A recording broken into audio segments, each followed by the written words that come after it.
Sophia, remember your homework from episode 1? The lunchbox? No. I think mine is about bedtime.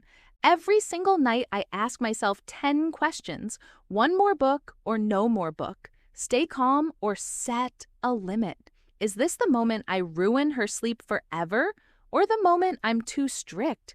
And it's not even that the questions are hard on their own. It's that I'm answering all 10 of them at 8 p.m. after a full day of work, a school pickup, dinner, bath, and roughly 400 repetitions of, "Can I have water?" By 8 p.m., I feel like I've defended a thesis in front of a very small, very tired judge who somehow is still negotiating. And here's the twist for today. The fix isn't figure out the perfect bedtime routine, the one some sleep consultant with a beautifully lit nursery is selling in your feed. The fix might be something much simpler and much less obvious. Welcome back to Book Takeaways for Professional Growth podcast series on Choosing Clearly, a roadmap for modern decision-making. So hit that subscribe button, and let's make this journey together from overwhelm to clarity.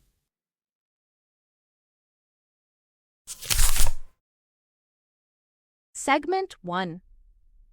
The pain. Does more freedom and options make me feel worse?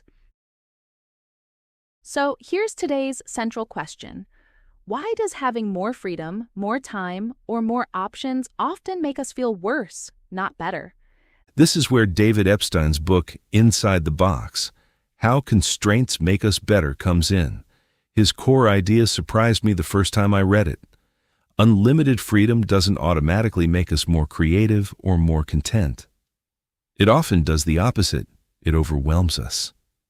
Think about the last time you stood in front of a streaming service for 20 minutes and picked nothing, or opened a meal kit app with 40 dinner options and just ordered the same pasta again out of exhaustion. Which explains my bedtime spiral perfectly. I have no fixed rule, so every night becomes a brand new negotiation, built from scratch, under pressure, while exhausted, with a small person who negotiates for a living.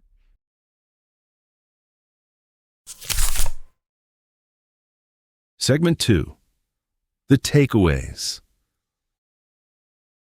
Let's break down Epstein's argument into pieces you can actually use. Takeaway 1. The curse of abundance. When we have a lot of time, money, or options, our instinct isn't to simplify. It's to keep adding more features, more comparisons, more just-in-case possibilities. Psychologists have shown this in simple experiments. When people try to improve something, they almost always add pieces instead of removing pieces, even when removing would clearly work better. Epstein tells a great real-world story about this. A 1990s tech company called General Magic.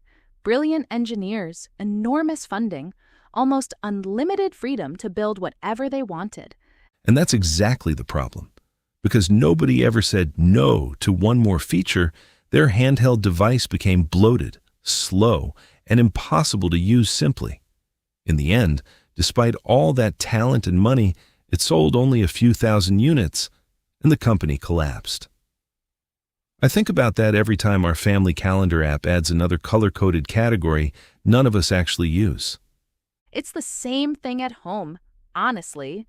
We keep adding one more activity for the kids, one more subscription box, one more system to get organized, and every addition is one more decision waiting for us at 8 p.m.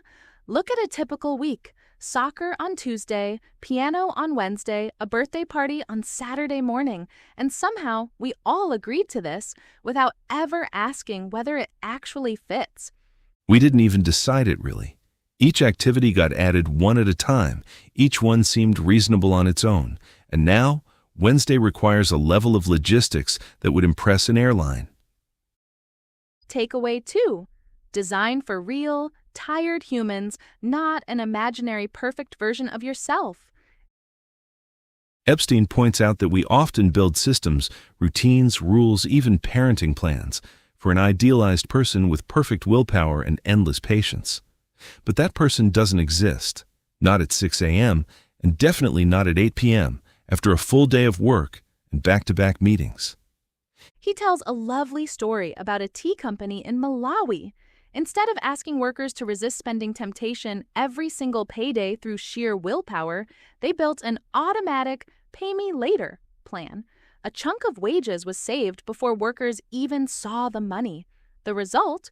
Workers built real savings and improved their homes, something many hadn't managed on their own for years. That's the whole idea in one sentence. The system did the hard work, so the person didn't have to rely on willpower alone. It's the same logic behind automatic retirement contributions or setting your kid's tablet to shut off screen time at a fixed hour instead of negotiating it fresh every single evening. Takeaway 3. The right box isn't a cage, it's a guardrail. Epstein is very clear about this distinction. A cage restricts you against your will. A guardrail is something you choose in advance, calmly, so that in the moment, tired, rushed, emotional, you don't have to make a hard decision from zero. So back to your bedtime chaos. The fix isn't be a better negotiator at 8 p.m. It's set one rule at 2 p.m. When you're calm, so 8 p.m. doesn't require a negotiation at all. It works the same way with screen time too. If the tablet just shuts off at a set hour, you're not the villain who took it away. The rule is, you get to be the parent who simply says, you know the rule, instead of relitigating it fresh every single day.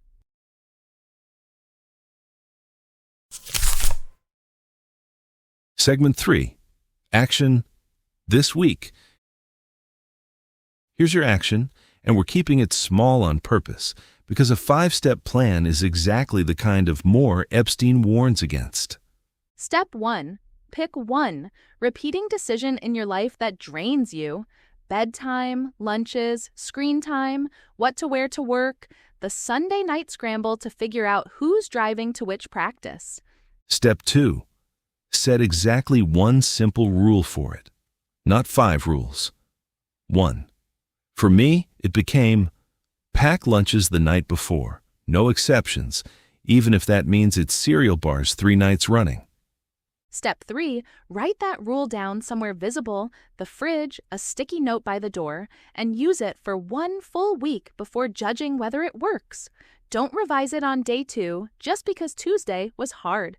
Give it the full week. And here's a bonus tip.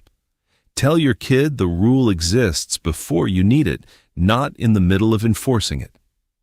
2 books, then lights off. Landing at bath time is very different from it landing as a surprise at book number 3.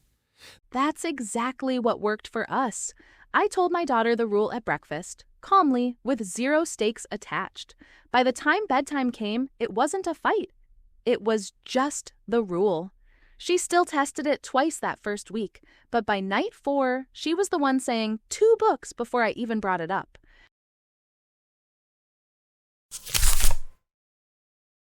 Closing and what's next? So today's message, don't fight for more options. Fight for the right limit, one that makes tomorrow's decision easier than today's. But here's a catch we have to admit. Even with a good rule in place, other people's words can still sneak in and change how we see a situation before we even notice it happening. Which is exactly our next topic. Episode 3, Who's Really Framing Your Decision? You've been listening to the 2nd episode of Choosing Clearly, series of the Book Takeaways for Professional Growth podcast. Let us know in the comments section how we're doing so far. We appreciate your feedback. Thank you for being here. I am your host, Sophia. And I am Marcus. See you next week. Keep growing.